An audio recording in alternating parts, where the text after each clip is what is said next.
નમસ્કાર, હું છું પરવીન પઠાણ અને ગુજરાતની વાત પ્રોગ્રામમાં તમારું સ્વાગત કરું છું। આજે આપણે આપણા આ પ્રોગ્રામમાં જાણીશું કે આપણા ગુજરાત રાજ્યમાં દિવસ દરમિયાન કઈ કઈ ઘટનાઓ બની છે અને કેવી રીતે બની છે, કઈ છે સોશિયલ મીડિયાનો હોટ ટોપિક મુદ્દો।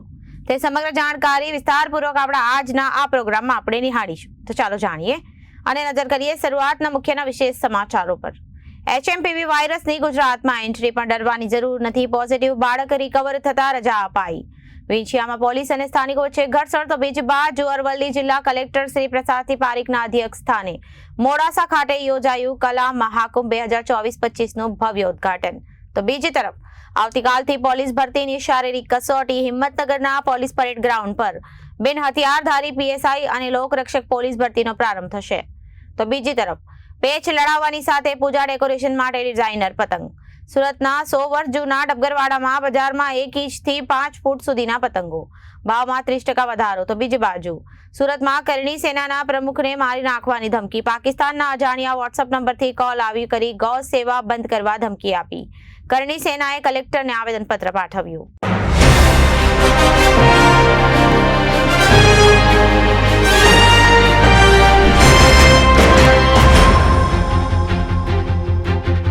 હવે જોઈએ સમાચારો વિગતવાર। ચીનમાં હાહાકાર મચાવનાર HMPV વાયરસે ગુજરાતમાં દસ્તક દીધી છે। અમદાવાદમાં 2 મહિનાનું બાળક પોઝિટિવ આવ્યું હતું, જો કે બાળક સારવાર બાદ રિકવર થતા રજા અપાઈ છે। બાળક 10 દિવસ પહેલા પોઝિટિવ આવ્યું હોવા છતાં હોસ્પિટલે તંત્રને જાણ કરી ન હતી।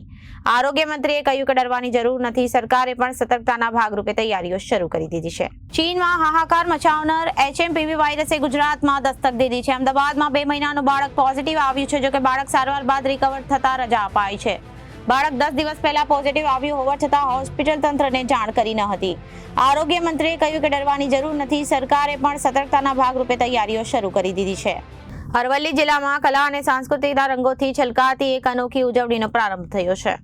જિલ્લા કલેક્ટર શ્રી પ્રસાદસિંહ પારીખના અધ્યક્ષસ્થાને મોડાસા ખાતે યોજાયેલ કલા મહાકુંભ 2024-25નું ભવ્ય ઉદ્ઘાટન કરવામાં આવ્યું છે।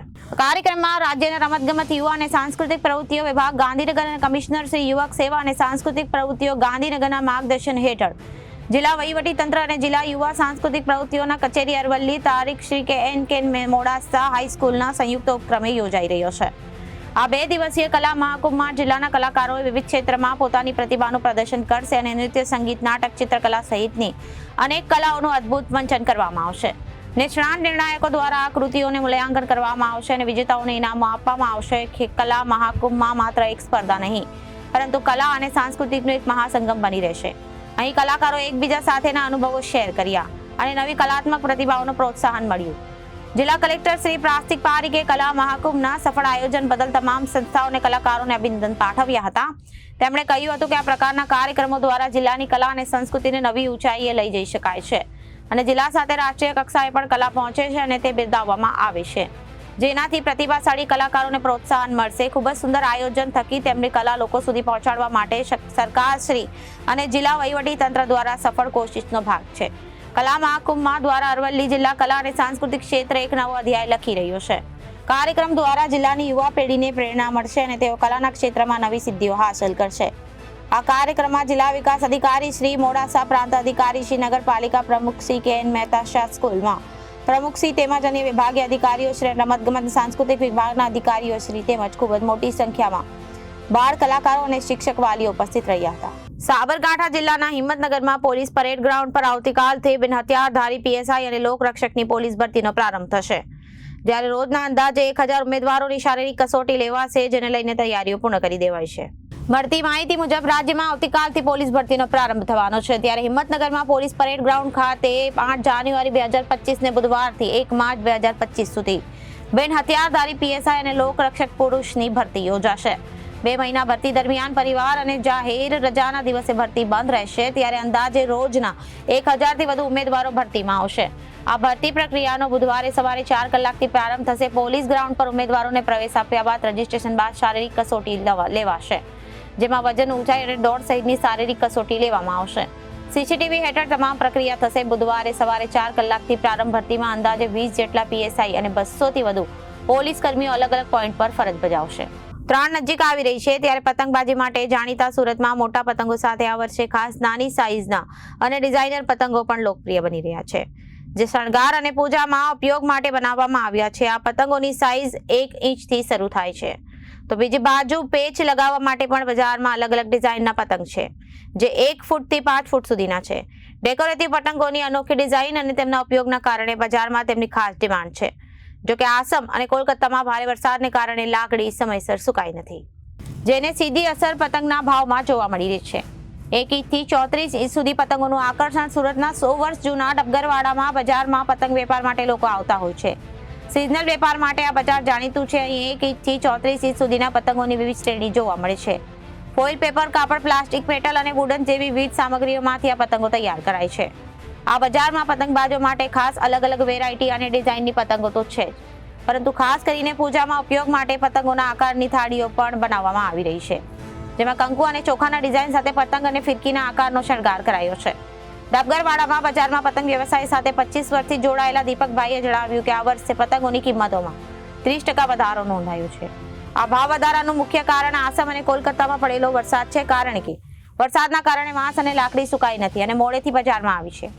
વાંસ ન સુકાવાને કારણે લાકડાની કિંમતમાં વધારો થયો છે અને આના પરિણામે પતંગોનું ઉત્પાદન મોંઘું થયું છે। હાલ 50 રૂપિયાથી 350 રૂપિયા સુધીની મિની ડિઝાઇનર પતંગ બજારમાં ઉપલબ્ધ છે। ડિઝાઇનર પતંગો ઘરો, શોરૂમ અને મંદિરોને શણગારવા માટે પણ વપરાય છે। આ વર્ષે ફોઇલ પેપર પતંગોની માંગ ખાસ છે, જે 10 થી 15 મિનિટમાં તૈયાર થાય છે અને દેખાવામાં ખૂબ જ આકર્ષક લાગે છે। આ પતંગ ચગાવવા માટે નહીં, પરંતુ ઓફિસ સહિત ઘર અને મંદિરોમાં શણગાર માટે 1 ઇંચથી 5 ફૂટ સુધીના આ ડિઝાઇનર પતંગો લોકો પૂજા, ડેકોરેશન અને સેલ્ફી માટે ખરીદી રહ્યા છે। આ ડિઝાઇનર પતંગો માત્ર આકાશમાં ઉડવા માટે નહીં, પરંતુ ઘરો, શોરૂમ અને મંદિરોને શણગારવા માટે પણ વપરાય છે। પતંગો હવે માત્ર પતંગબાજીનું પ્રતીક નહીં રહી, શણગાર અને ઉજવણીનો અભિન્ન ભાગ બની ગયા છે। કરણી સેનાના સુરત શહેરના પ્રમુખ તેમજ અન્ય કાર્યકર્તાઓએ ગૌરક્ષા તેમજ સમાજ સેવાનું કામ કરતા હોય છે, જેને લઈને તેઓ સતત ચર્ચામાં પણ રહે છે। કરણી સેનાના અનેક વિવાદો વખતે પણ સામે આવતી હોય છે અને પોતાનો પક્ષ મૂકતી હોય છે। ત્યારે સુરત શહેર કરણી સેનાના અધ્યક્ષને ફોન પર ધમકી આપવામાં આવી છે, ગૌ સેવા બંધ કરો, જેને લઈને આજે કરણી સેનાના રાષ્ટ્રીય હોદ્દેદારો તેમજ ગુજરાતના હોદ્દેદારો દ્વારા જિલ્લા કલેક્ટરને આવેદનપત્ર આપીને તેમને જાનથી મારી નાખવાની ધમકી બાબતે માહિતગાર કરવામાં આવ્યા હતા। સમયાંતરે હિન્દુ ગૌરક્ષકો અથવા સનાતન ધર્મની કામગીરી કરનાર લોકોને પાકિસ્તાનથી ધમકીભર્યા કોલ આવ્યા હોવાની વાત આવી છે। ફરી એક વખત કરણી સેનાના સુરતના પ્રમુખને પાકિસ્તાનના નંબર પરથી વોટ્સએપ કોલ આવ્યો હતો અને જાનથી મારી નાખવાની ધમકી આપવામાં આવી હતી। ફોન કરનાર વ્યક્તિ સતત ફોન કરતો હતો અને ગૌ સેવા બંધ કરી દેવા માટે ધાક ધમકી આપતો હતો। ધમકી મળ્યા બાદ સ્થાનિક પોલીસ સ્ટેશનમાં જાણ કરવામાં આવી છે અને જે નંબર પરથી કોલ આવ્યો હતો તેની પણ માહિતી આપી દેવામાં આવી છે। અમારી સુરક્ષાની જવાબદારી કલેક્ટરની છે અને કરણી સેનાના સુરતના પ્રમુખ શંભુસિંહે જણાવ્યું, 24 ડિસેમ્બરે રાત્રે મારા ઉપર પાકિસ્તાનના નંબર ઉપરથી વોટ્સએપ કોલ આવ્યો અને ફોન કરીને કહેવામાં આવ્યું હતું કે હું પાકિસ્તાનમાં બેઠો છું, પરંતુ ભારતમાં અમારા ઘણા માણસો છે, તેને ઘરમાં ઘૂસીને મારશે અને ગૌરક્ષા કરવાનું બંધ કરી દો, નહીં તો તારું મોત થશે, તેમ કહી ધમકીઓ આપવામાં આવી હતી, જેને ધ્યાનમાં રાખીને જિલ્લા કલેક્ટરને અમે સામગ્રી માહિતી આપી છે અને અમારી સુરક્ષાની જવાબદારી પણ એમની જ છે। मैं जितेंद्र सिंह राजावत, प्रदेश अध्यक्ष करनी सेना। क्या रजूआत लेके आए हैं आज सूरत कलेक्टर को? रजूआत तो यही है कि अब मैं तो प्रशासन से यही कहना मांगता हूँ कि समाज सेवा करना, मानव सेवा करना, गौ रक्षा करना, गौ सेवा करना क्या गुनाह हो गया हिंदुस्तान में रहते हुए? अगर हिंदुस्तान में अगर हमारी ये कंडीशन है, हमको पाकिस्तान से धमकियाँ आती है, जान से मारने की धमकियाँ। जिस दिन धमकी आई थी मैं शंभू सिंह जी के साथ ही था, गाड़ी में हम अहमदाबाद से आ रहे थे, तो जब धमकी आ रही थी मैं साथ में था, मैंने भी देखा वीडियो कॉल कर रहा है वो बंदा और व्हाट्सअप कॉलिंग चालू थी उसकी, और बार बार फ़ोन काट देते हैं, फिर वापस कम से कम 100 से 150 बार उसने कॉल की। तो 3-4 घंटे हम साथ में रहे, और अगर इस तरीके की धमकियां आती है और शासन प्रशासन अगर शांति से बैठा रहता है, कार्रवाई उचित नहीं करता है, इनकी अगर जान को जोखिम होता है, तो जो भी नुकसान हो, अगर इनको किसी भी तरीके से चोट पहुंचाई जाती है तो शासन और प्रशासन जिम्मेदार रहेगा। तुरंत प्रभाव से इनको सुरक्षा प्रदान की जाए, और अगर नहीं दी जाती है तो फिर आप मना कर दीजिए। हम करणी सेना काबिल है, खुद कर लेगी। हमारे जिलाध्यक्ष हैं यहाँ से, प्रदेश उपाध्यक्ष भी हैं साथ में, तो हम खुद रक्षा इनके करने के लिए तैयार है। लेकिन शासन एक बार बोल दे कि हम करेंगे या नहीं करेंगे, अगर करती है तो मोस्ट वेलकम, नहीं करती है तो हम खुद कर लेंगे। बाकी समाज सेवा, गौ सेवा और मानव सेवा जारी रहेगी। शंभू सिंह जी आप करते रहें, घबराने की जरूरत नहीं है। भाजपा सरकार से क्या साझा है, क्योंकि इतनी बड़ी पाकिस्तान के धमकी मिली है और गोका मेडी का भी हमने देख लिया है। जी, तो गुजरात सरकार से आपकी क्या मांग है? क्या गुजरात सरकार से यही मांग है कि सुरक्षा प्रदान की जाए और आगे इस तरीके की धमकियां किसी को भी ना है, किसी भी आगेवान को, गौ सेवा या समाज सेवा जो भी करता है उसको इस तरीके की अगर धमकी देती है तो गुजरात सरकार, बीजेपी सरकार से मैं ये दरखास्त करता हूं कि वो तुरंत संज्ञान ले। अगर इनको कुछ होता है तो समाज एक हमारा हीरा खो देगा। तो हम नहीं चाहते हैं कि हमारा जो समाज सेवा कर रहा है वो आदमी हमसे कहीं दूर जाए। जय श्री राम। मैं प्रताप सिंह सनातनी सेनाध्यक्ष। पहले तो मैं बताना चाहूँगा कि जो ये पाकिस्तान के बड़वे हिंदुस्तान में कट्टर सनातनियों को गाली देते हैं तो उनकी औकात नहीं है सामने आके बोलने की। फ़ोन पे गाली तो हर कोई दे सकता है, धमकी दे सकता है। हमने हमारी माँ का दूध पिया है, इस धरती पे हमने जन्म लिया है और हिंदुस्तान की धरती पे हम बैठे हैं। ऐसे कई छुछुंदर मच्छर पैदा हुए हैं, होते आए हैं, पर हमने जो संकल्प लिया है गौ माता करने का, राष्ट्र हित में कार्य करने का, सनातन की रक्षा करने का, हिंदू धर्म की रक्षा करने का और बहन बेटों की रक्षा करने का हमने संकल्प लिया है, वो हम सदैव करते आएंगे। दूसरी बात, ये देश हिंदुस्तान आज इस तरह से एकजुट होने जा रहा है कि पूरे भारतवर्ष के अंदर हिंदू जाग चुका है। सनातन का एक लंका पूरे भारत में एक बिंदु पे जा चुका है।